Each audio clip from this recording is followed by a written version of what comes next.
On the latest episode of the Joe Rogan Experience, a geopolitical analyst did say that China only has 10 years left. And what he's really speaking about is the coming aging crisis. And that's what I want to cover in this video. So guys, as you smash that like button, let me run that intro.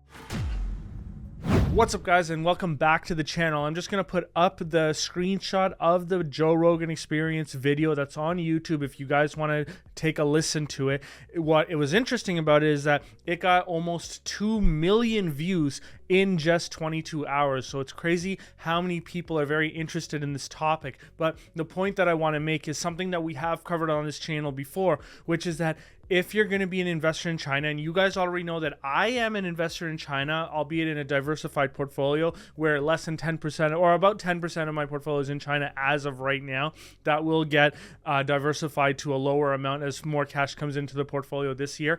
But the point that I want to make is that if you invest in these other nations, you really got to understand the economics of what's happening. And the point that I always made, and I will continue to make on this channel, is that China has quite a few risks. And one of the biggest risks that I see is the coming aging crisis. And so let's get into that. And so one interesting thing that I saw right before we went on holidays at December 12th of this past of 2022, the South China Morning Post, which is a newspaper that I read pretty much daily, I'd say, they did say that, or they essentially wrote an article which confirmed one of the predictions that I made on this channel. And I'm not a geopolitical expert, so a lot of people might have been making this prediction, so I'm not going to say that I'm smart or anything, but I'm just saying that we did call it on this channel that the rate at which, or the age at which people would retire would increase. And so essentially Beijing is now planning to push back the mandatory retirement age to effectively assist the country because they have an aging population. Essentially it's a demographic crisis, as stated right here. And of course, a major reason for that is because you don't just have a workforce related issue, you also have a pension related issue. So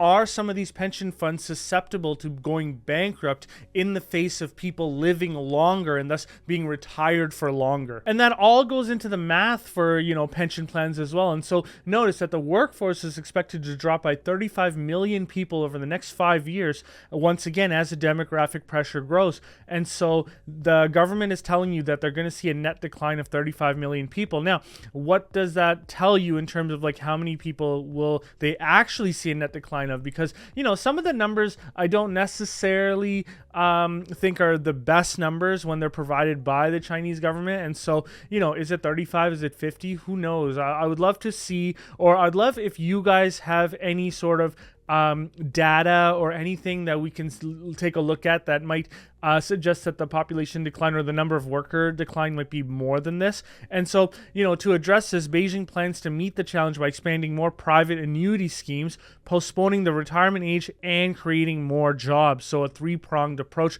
And this was an article put out in July of 2021. So you can see that this is an issue that the CCP has been looking at and thinking about for a while now. And this is just going back to an address made in February of 2022.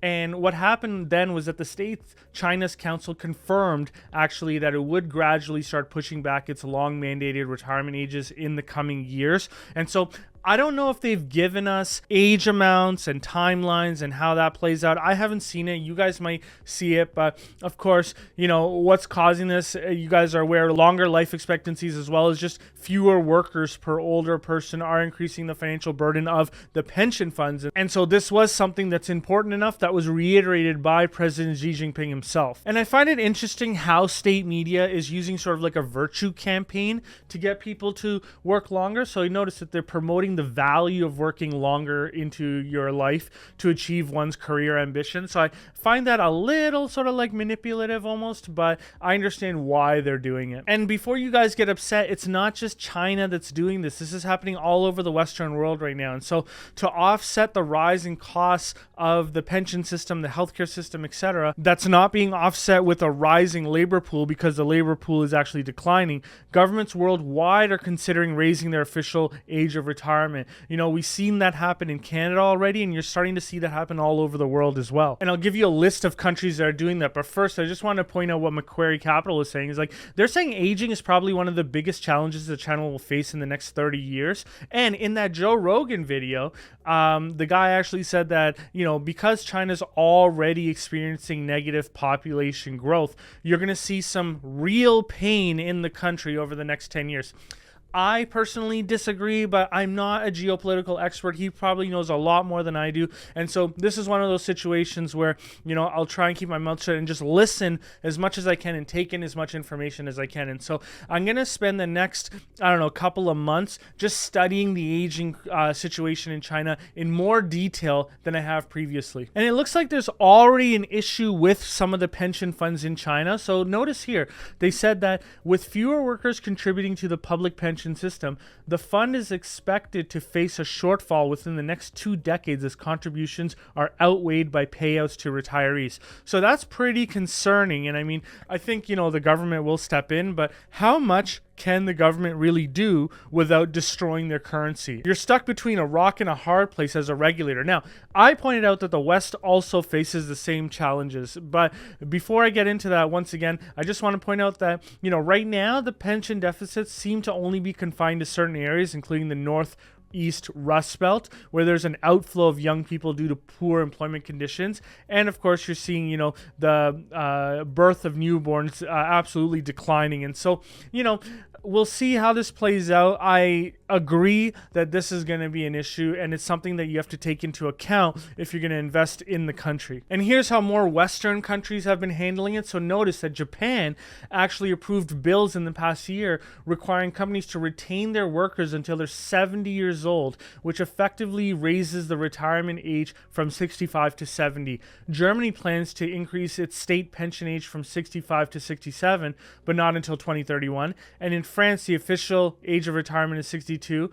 And this year, the government attempted to incentivize people to continue working until age 65, but in France fashion, it set off strikes. Now, these numbers might actually be a little bit old because this article is a little bit old. So if they've updated these, just let me know in the comments below and I'll highlight your comments. But the point that I do want to make, in China, the retirement ages for men and women are relatively low compared to the other countries. So effectively, delaying retirement in China really just means that you could potentially just delay it to the same age that the Western worlds have sort of like their retirement ages set at. And what's interesting is that more than 2/3 of Chinese at retirement age are keen to re-enter the workforce, according to a report last month by Chinese recruitment platform 51jobs.com. And what's interesting is notice this birth per woman in China. It's very much under the replacement rate. You're at 1.3 births per woman now. And so that's crazy.